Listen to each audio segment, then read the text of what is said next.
Bonjour chers amis de e-Tourisme TV, la chaîne de l'information touristique. Bienvenue dans votre émission Parlons Tourisme.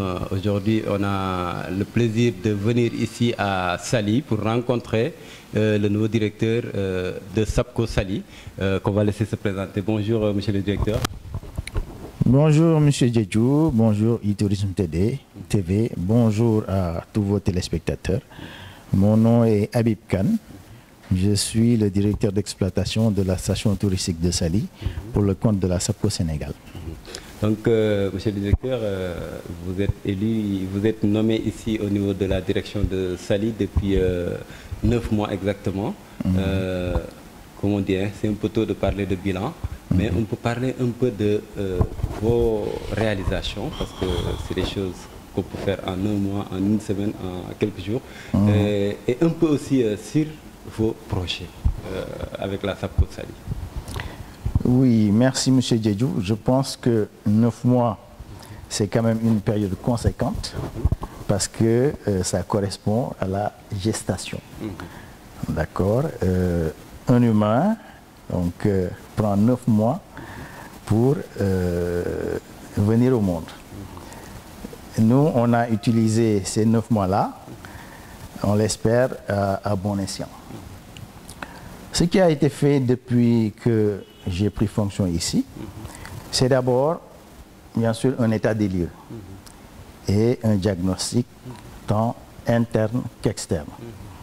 Donc, j'ai eu à voir ce qu'il y a ici en termes de ressources humaines, en termes d'équipe, et j'ai consulté tous les chefs de service et les responsables de cellules pour voir un peu ce qui ne marchait pas, ce qui marchait et leur manière de voir le travail. À l'issue de ça, de ces échanges-là, j'ai amené une réforme de l'organigramme des services et j'ai responsabilisé de nouvelles têtes que je considère être des compétences et de bons profils, en tout cas pour mener à bien, moi, ce que j'ai comme vision par rapport à ce que doit être une station touristique de l'envergure de Saly. Après ce diagnostic interne ou alors en marge, j'ai aussi fait un diagnostic externe. J'ai fait le tour de tous les acteurs, pratiquement, hôteliers, syndics, tenanciers de bars-restaurants, tenanciers de services et de commerce, pour recueillir leurs préoccupations. Et, à l'issue de cela, j'ai fait un plan d'action. Dans ce plan d'action-là, j'ai décliné un peu la stratégie et les objectifs donc, que je veux atteindre au niveau de cette station de Saly, que j'ai soumis bien sûr à l'autorité, qui est le directeur général de la SAPCO, M. Souleymane Ndiaye. Et ce plan d'action et cette stratégie ont été validés et c'est cela que je suis en train de dérouler depuis. Donc ce diagnostic et ce plan d'action, donc ça m'a pris peut-être un mois et demi à les élaborer et depuis lors je suis en train de dérouler. Donc en termes de réalisation concrète, ce qu'il faut comprendre, c'est que la gestion de station, c'est une gestion quotidienne et de tous les jours et de tous les instants. Il n'y a pas de répit. Pourquoi? Parce que c'est de la gestion urbaine. Donc les services urbains doivent être assurés, bien assurés en temps et en heure. Donc c'est la propreté, c'est les espaces verts, c'est la maintenance des équipements publics, c'est la sécurité assurée et c'est l'animation.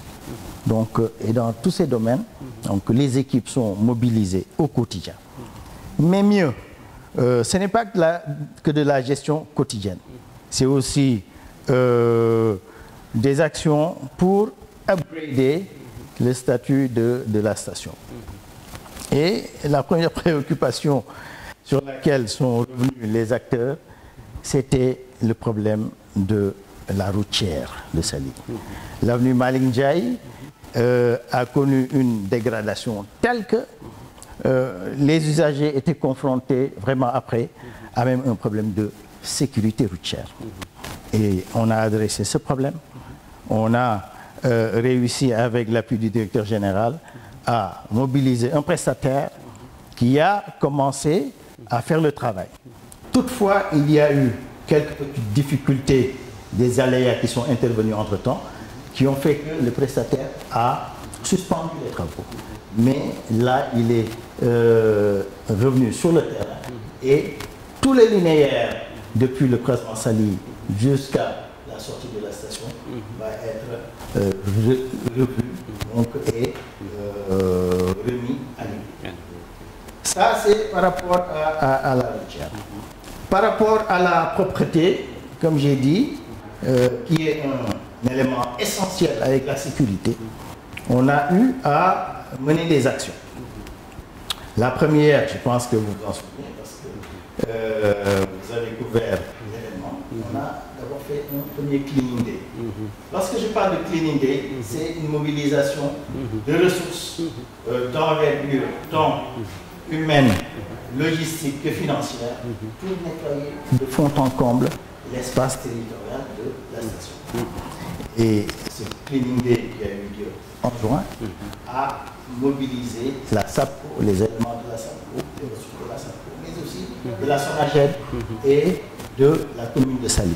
Parce que la vision, c'est toujours aller en partenariat et en collaboration. Et c'est ça qui permet de faire des actions en synergie, en cohérence, mais aussi en mutualisation des ressources et des moyens. Et à cette occasion, je pense qu'on a reçu des retours vraiment positifs pour dire que le problème de la propreté et de la salubrité vraiment est adressé et pris en charge. Et on a eu des retours positifs et je pense que les résultats étaient assez probants. D'accord ? En termes de sécurité de la station, plusieurs fois, on a eu à faire des patrouilles et des rondes par notre équipe sécurité. Maintenant, vous n'êtes pas sans savoir que la sécurité publique relève de la compétence de l'État du Sénégal. Donc, au niveau de Saly, on a une police touristique et on a une police nationale. Et l'idée est toujours d'être en collaboration avec ces forces publiques pour lutter contre l'insécurité et contre les malfaiteurs. Et dernièrement, ce week-end-ci, je ne sais pas si vous l'avez couvert ou pas, donc on avait sollicité la police et la gendarmerie pour faire une opération coup de poing. Et donc sur 48 heures, des moyens d'envergure aussi ont été mobilisés. Et dans ce cadre-là, je remercie vraiment la gendarmerie et la police principalement, la police nationale, avec le nouveau commissaire Bakary Faye, donc, qui est un CRR, mais qui quand même est efficace, ce qui est rare. Et donc je crois que les résultats sont aussi assez probants.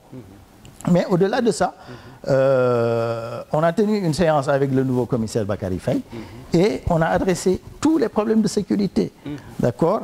Les Jakarta, les vols à l'arraché, les harcèlements sur la station, les nuisances sonores. Donc tous ces problèmes de sécurité auxquels on est confronté dans la station ont été adressés et des mesures fortes vont être prises, et ce dans le cadre d'un comité local de développement qu'on envisage d'organiser avec, sous l'initiative et la conduite du sous-préfet de Sindia. Au-delà, en termes de maintenance, donc moi, ma vision dans ce cadre-là, c'est qu'il ne faut pas attendre que les problèmes surviennent. Il faut être dans l'anticipation et la prospective. Et j'ai demandé à l'équipe maintenance d'identifier tous les points durs qui peuvent être source de problèmes par rapport à la gestion des équipements, et ça a été fait. Et pour l'éclairage public, on a revu pratiquement tous les points où cet éclairage public faisait défaut et on a fait la maintenance et la réfection en changeant des lampadaires, en implantant de nouveaux points lumineux, etc., etc. Par rapport à la gestion des réseaux d'assainissement, réseaux d'eau pluviale et d'eau usée, on a aussi anticipé avant l'hivernage avec l'ONAS et le prestataire qui est Delgas Assainissement pour curer les canaux et puis vraiment être à l'affût pour mettre un dispositif spécial. Et à chaque fois qu'il y a un problème, l'intervention ne prend pas 24 heures pour vraiment remettre à niveau ce réseau et éviter les désagréments. En termes d'espace vert, donc là aussi je crois que des actions ont été faites parce que on a avec la collaboration des eaux et forêts replanté des axes. Donc on avait reçu 50 plans et on a replanté les axes parce que ici aussi la politique c'est être dans le renforcement de l'existant. Mieux, on est en train, un projet ancien que j'ai trouvé ici, de mettre en place la pépinière de la SAPCO, pour que la SAPCO puisse avoir les moyens de sa politique pour renforcer les espaces verts.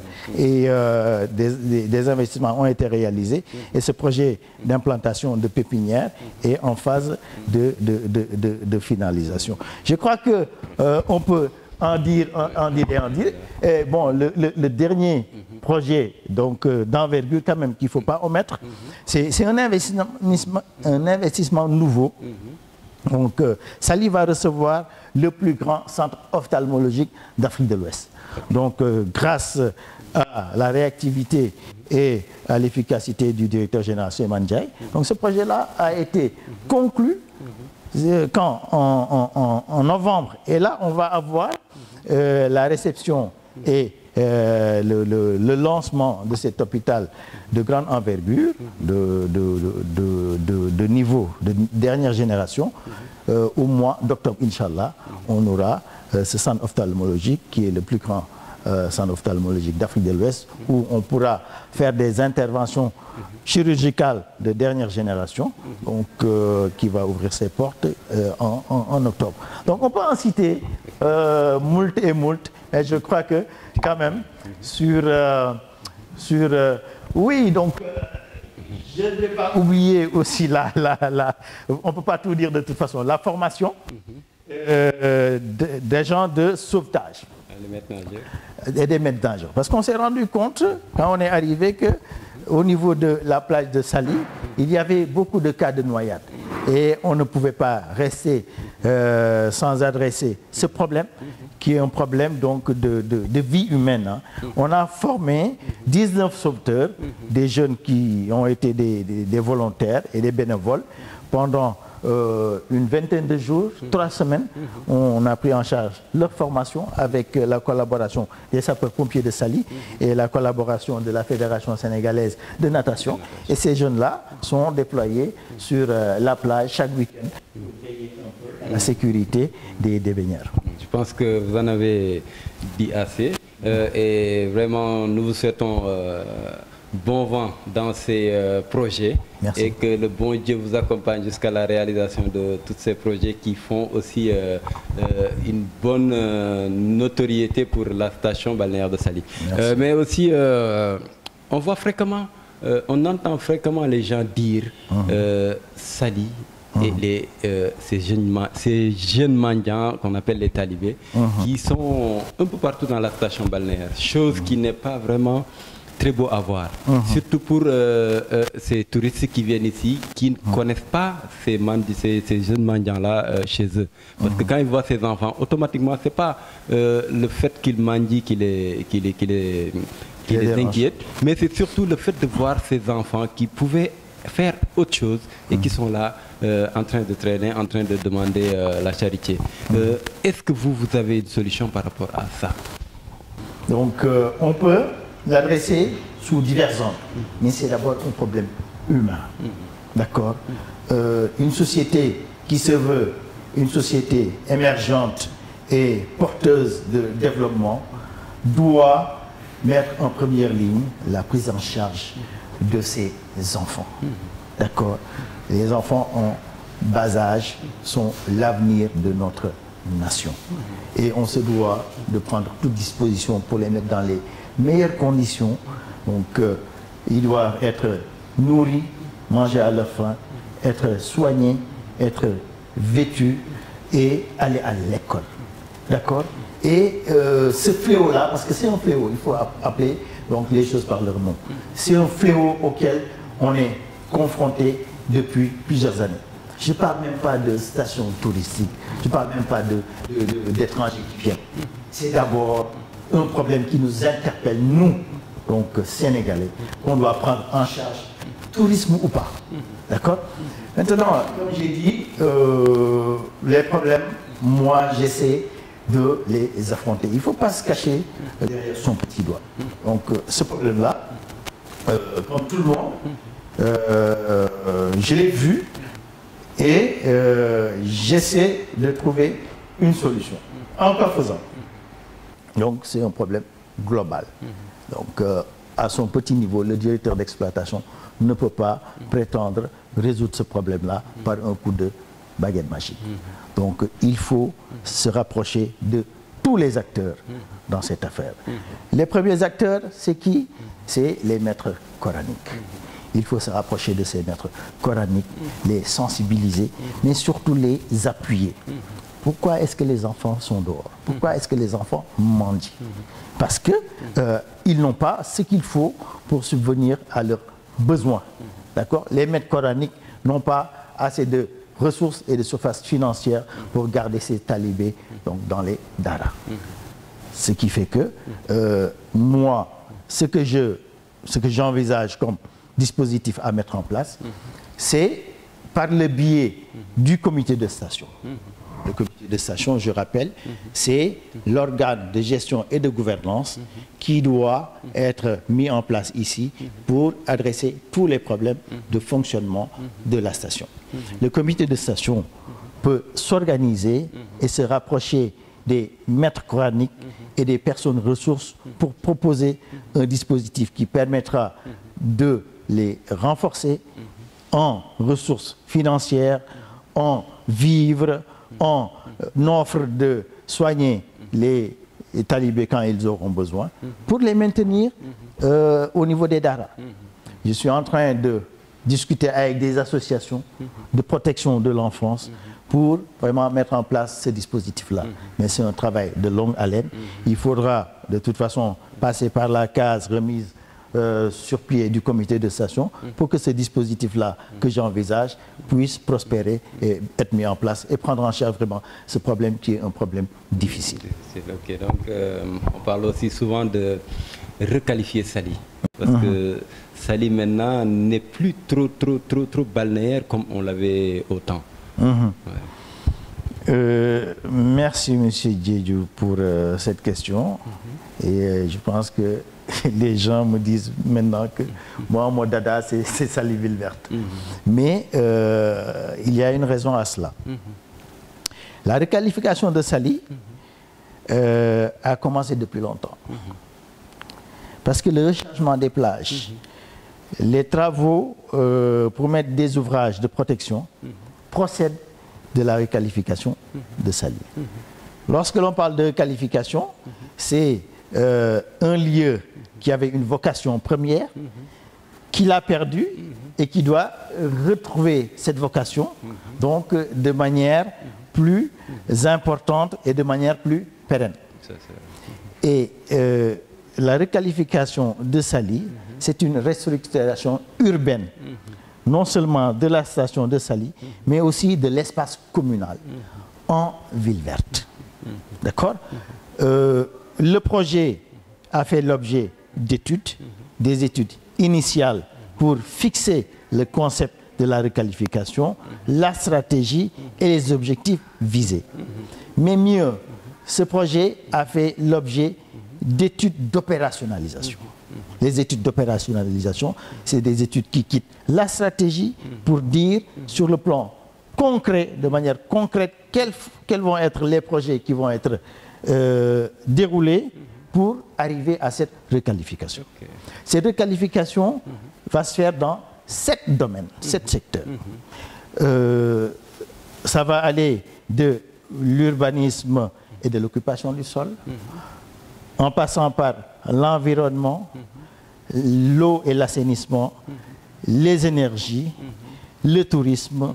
Et donc, c'est autant de domaines dans lesquels des réformes vont être réalisées et des projets mis en place pour donner à Saly un autre visage.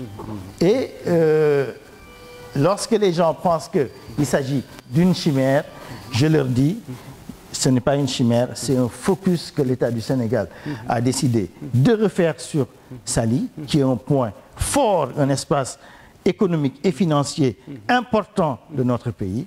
Et je n'en veux pour preuve que les moyens financiers, technologiques et humains qui ont été déployés pour récupérer la plage. Ce n'était pas une mince affaire. Et l'État du Sénégal a choisi d'investir 23 milliards pour le faire. Et ce projet, Saly Ville Verte, c'est un projet futuriste, mais c'est un projet réalisable.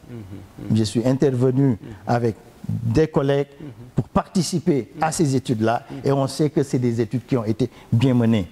Et là, présentement, donc je ne vais pas déflorer des secrets parce que ce n'est pas mon rôle ni mon statut, mais il y a des investisseurs de rang, des partenaires stratégiques qui se sont rapprochés de la SAPCO pour réaliser ce projet.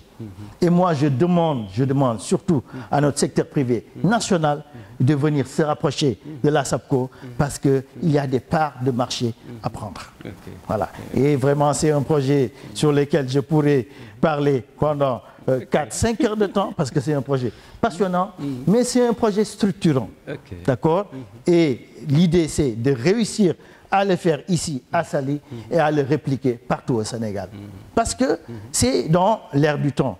C'est la dynamique de la modernité qui va nous amener à cela, à prendre en charge, en compte, donc l'environnement dans tout ce que nous faisons. C'est un nouveau paradigme de vie et de développement. Et je crois que le Sénégal ne doit pas être en reste et rater ce train qui est un train en marche et dont la marche est inexorable. En parlant toujours sur Saly Ville Verte, on a constaté aussi récemment cet espace qui est en face de chez vous, où il y a ces eucalyptus-là, qui est en train d'être grignoté petit à petit, et on ne sait pas où est-ce que ça va mener. Donc, on ne peut pas parler de ville verte et voir des arbres qu'on coupe à gauche, à droite.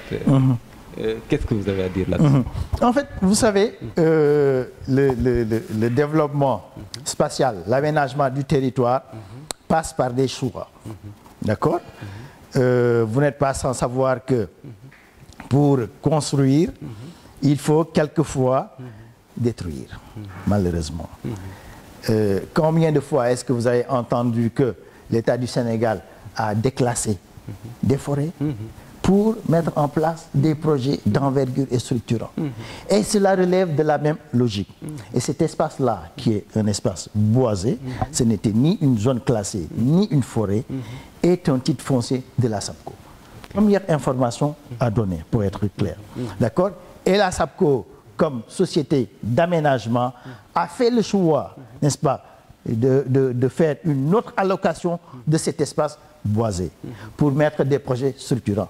Le dernier, la clinique ophtalmologie qui va être édifiée dans cet espace. Et il y aura aussi d'autres projets structurants qui permettront justement de relever le niveau de la station de Saly et d'en faire ce qu'elle n'aurait jamais dû cesser d'être, c'est-à-dire une station touristique de rang international. Par contre, le volet environnement qui est dans le projet Saly Ville Verte va être pris en charge. En quoi faisant? On va renforcer le boisement et l'aménagement paysager de la station, mais je vais vous dire, on va peut-être perdre cet aménagement de verdure qu'est l'espace boisé. Mais la SAPCO n'est pas restée comme cela pour dire on va perdre ce poumon vert et on ne va pas en reconstituer. Loin de là.